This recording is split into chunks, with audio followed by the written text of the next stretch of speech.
As we all know, the stock market was closed today, so I hope you enjoyed your day off because trust me, you're going to need it once you see what we have lined up in the market for this week. We have one of the most popular stocks in the market, NVIDIA, set to report earnings. All eyes are going to be on this earnings report, and it is going to have a giant impact on the market this week. And on top of that, we are coming into, at least historically speaking, the worst 2-week stretch for the market for the entire year. We have a lot more to talk about. Towards the end of the video, we're going to be covering a $2.4 million trade from Friday, and we have a bunch of other great setups as well. So stick with us all the way to the end. But Tom, we're not wasting any time, so let's get right into it.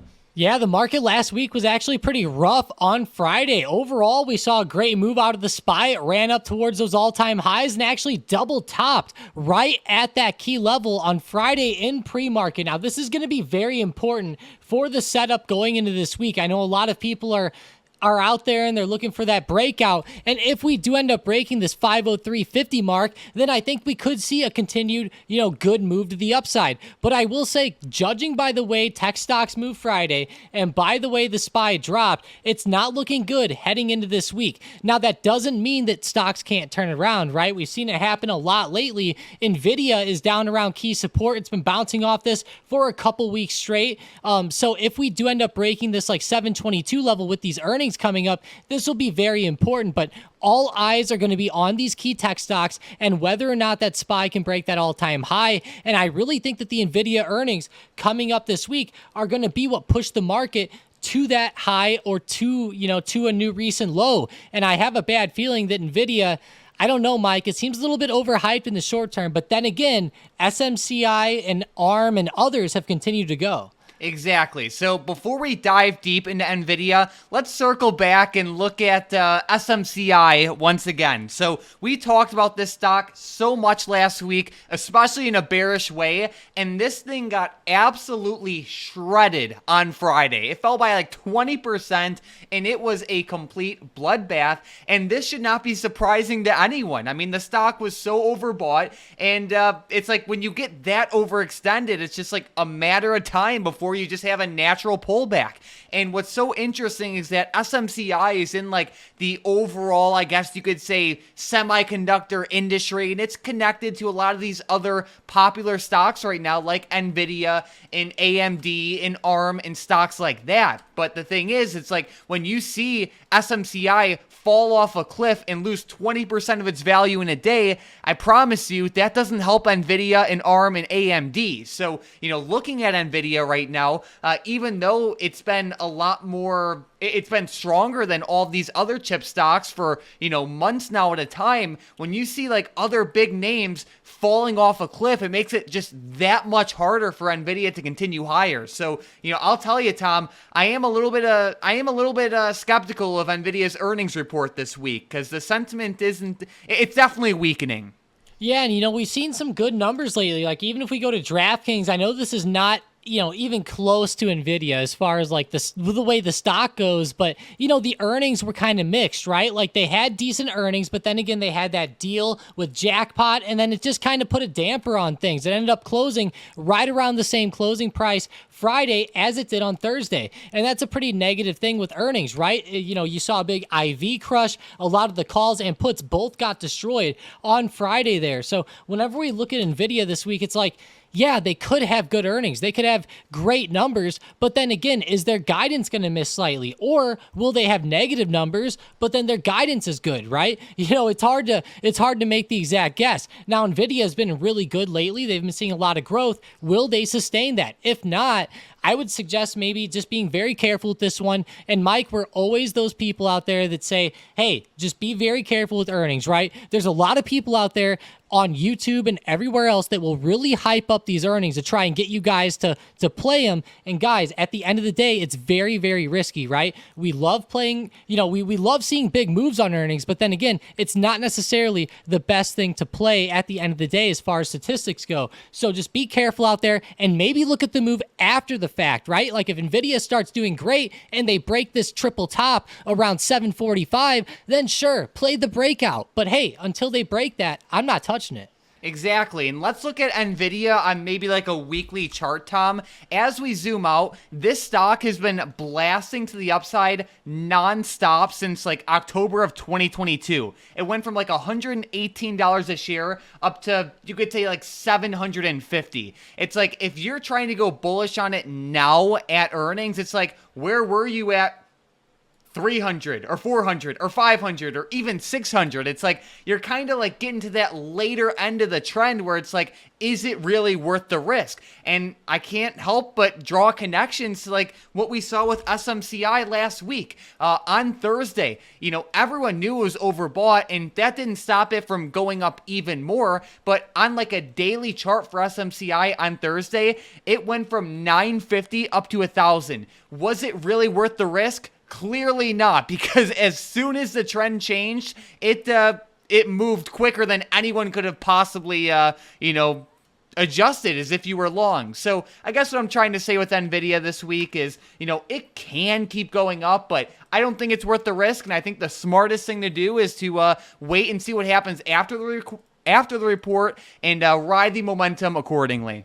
Yeah, and like if the momentum's great and we do start breaking out above those recent highs, and then we see a very significant jump, like kind of like we did with Meta earnings recently, right? Like Meta earnings were great, they continued up, and then they, the very next day continued up a lot more. If that happens with NVIDIA, there might be opportunity there. But even with like Meta here, like look, there was opportunity that one day. Ever since then, it's just been kind of slow and just kind of chopping up around to that recent resistance. So just be very careful out there. These earnings moves can be very hard to play. And Mike, going over to the earnings calendar in general, there's quite a bit out here this week. We even have Walmart and Home Depot on Tuesday before open, Teladoc on Tuesday and after hours. I'll say this, my favorite of the week is going to be Eagle Point on Thursday. No, I always pick a funny one, guys, but Eagle Point, no.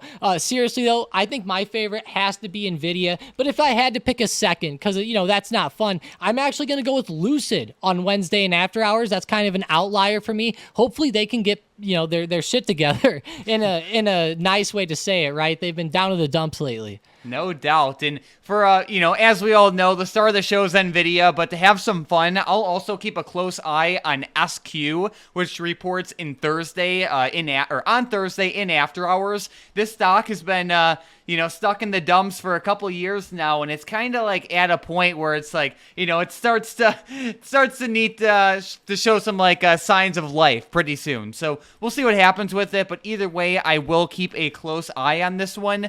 But Tom, another thing that we can't help but talk about right now is the time of the year that we are in. The middle of February, historically speaking, is the worst point of the year for the market, going all the way back to 1950 until, the most current data, you can say. The market is done really poorly in the second half of February. In the orange line, we could see the market's normal pattern for February, and the blue line shows the pattern so far this year. And while it hasn't been, completely one-to-one, it has been pretty similar. So you can't help but think, what's next for the market?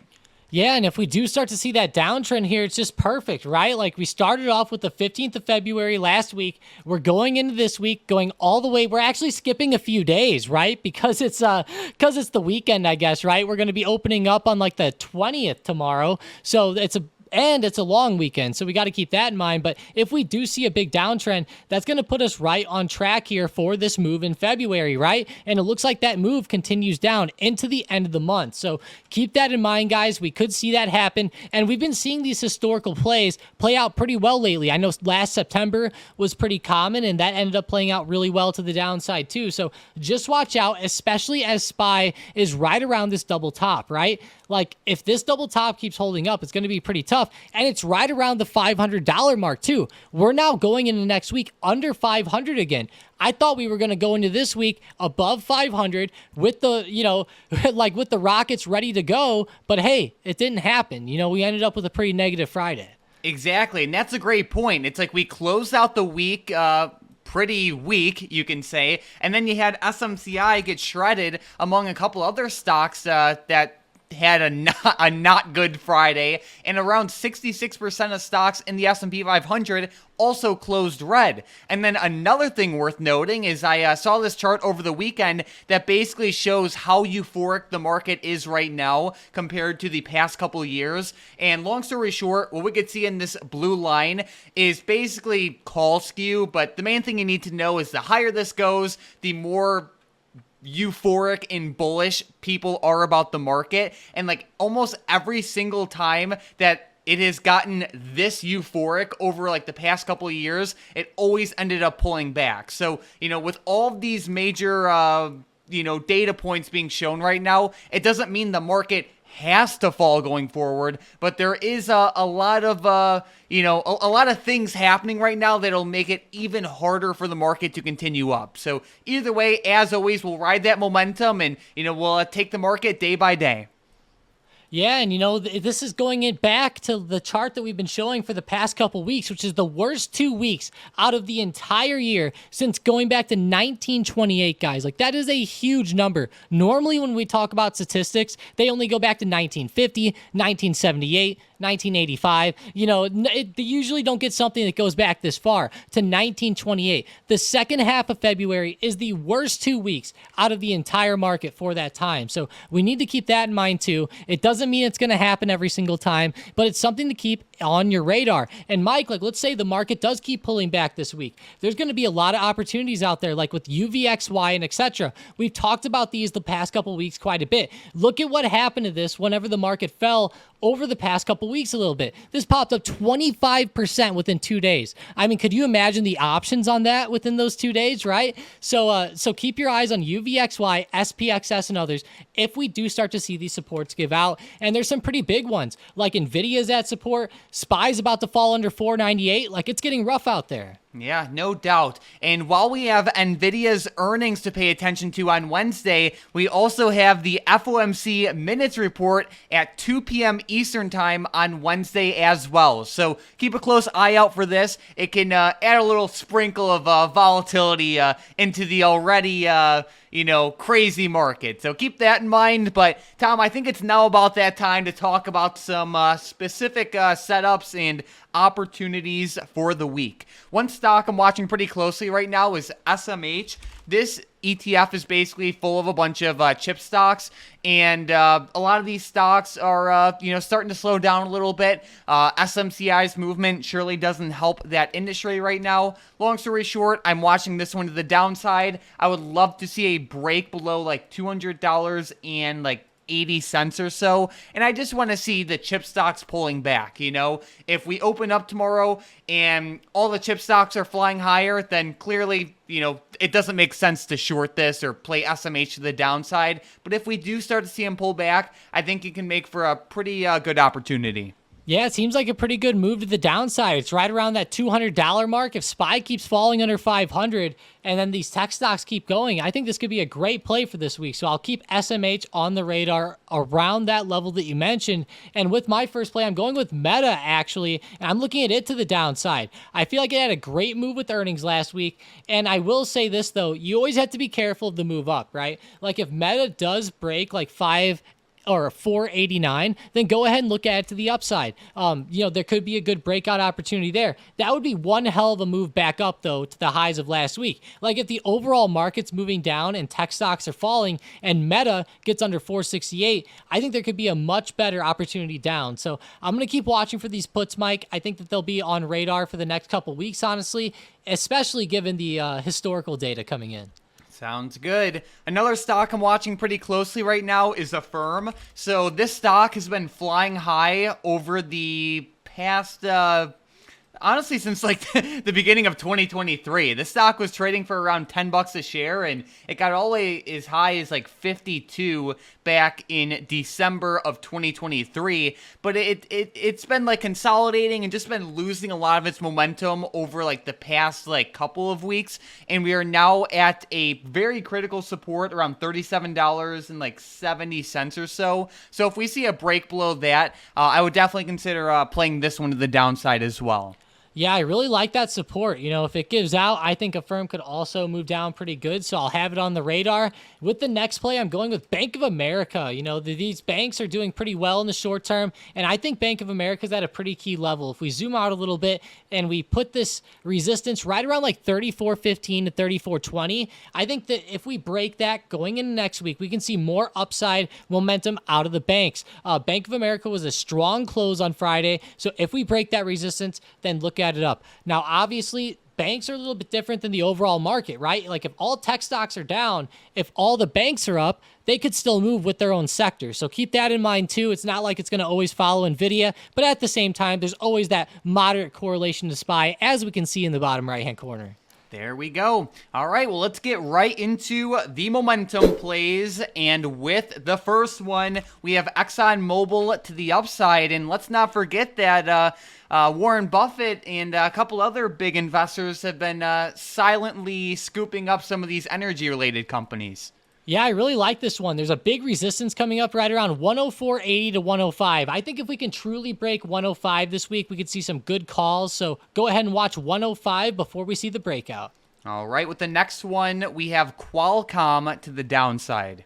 QCOM to the downside here. They had a pretty big hit on resistance last week. If they fall under 152, then go ahead and look at puts. All right, and then with the last one, we have Tesla for both directions. Yeah, the big player, right? If they break under resistance, or I should say support from last week around 197, then look at puts. Now, if they do break resistance around 205, then go ahead and look at calls. But I'll be real with you, Mike. The way they fell under 200 last week, there's so many stocks at key levels. It seems like they're all like, hey, are we going to break out or are we going to end up falling? So it's obvious that we have to give both levels on this one. There we go. So we have the upside level for calls and we have the downside level for puts. As Tom said, that's with Tesla, but don't forget about the downside level with Qualcomm and then the upside level with ExxonMobil. These three stocks are on watch tomorrow for potential day trades only if they break the levels Tom listed. We are looking to see a strong, powerful break through the level and then a continuation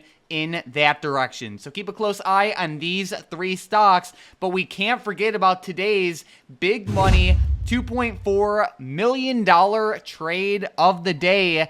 And we're talking about another semiconductor-related stock, and that is MRVL.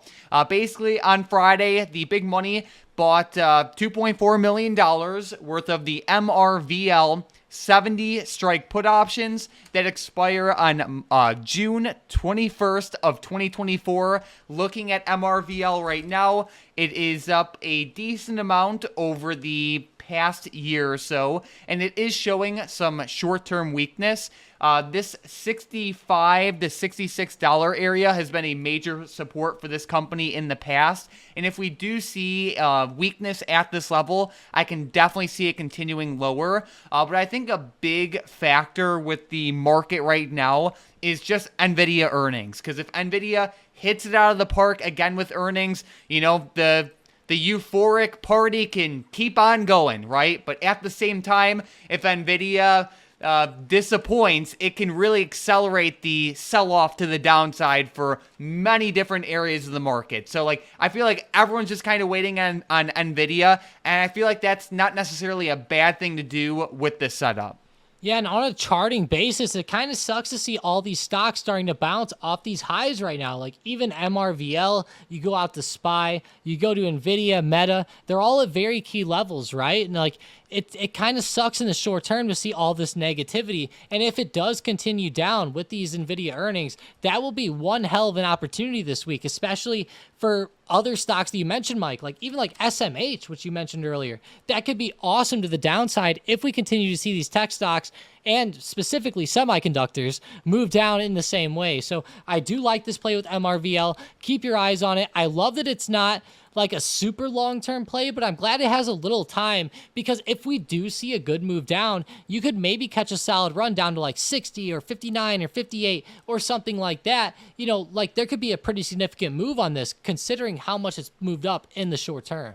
Exactly. So good stuff there, and keep a close eye on it. But I'll tell you, Tom, over the past couple of trading days and the past couple of weeks, we've seen a lot of crazy moves in the market, and that is a good thing. I know we've talked about SMCI a bunch over the past couple days, but that move on Friday was filled with a bunch of opportunities. And whether it's with SMCI or NVIDIA or Apple or Tesla or any other stock for this week, the main thing we want to see is big movement, because when big movement happens, that is where a lot of big opportunities are found. And as we could see by looking at the Discord from Friday, we had a lot of people just hit it out of the park. Stone especially crushed it with some SMCI put options. So awesome work there, and keep up the great job. And you're a member of the day today, so huge shout out to you, by the way. But even as we scroll through other posts, we had a bunch of people do very, very well. So keep up the great work, guys. And again, follow the momentum.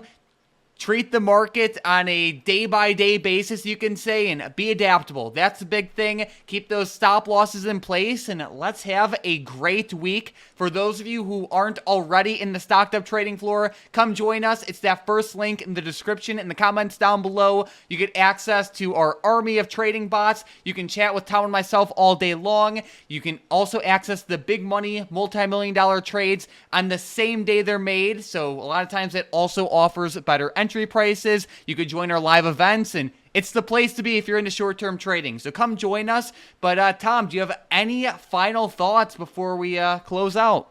No, Mike, I mean, really, the big thing is going into this week, we have to really keep our eyes on NVIDIA. That's going to be the big play. And I also think it's very important to watch the SPY and this upper resistance. If we start breaking out above that, the new highs, and these earnings are looking good, then the uptrend will be continuing. I know the bulls have been in control lately, so until the trend truly starts to change, why go against it, right? So I'm going to keep looking for that breakout, but at the same time, I'm going to still have some levels in mind for us to break below. With the SPY, I really like 498 here. I also really like a level under here with 495. If we could break those two levels this week, I think we might start on another downtrend. So let's watch out this week. It's going to be a make or break week. And don't forget about the FOMC minutes as well on Wednesday. That might influence, what the Feds are looking at as far as rate cuts, and it might influence how the market prices in those cuts as well. There we go. Well, thank you guys so much for watching. And besides that, let's have an amazing week in the markets.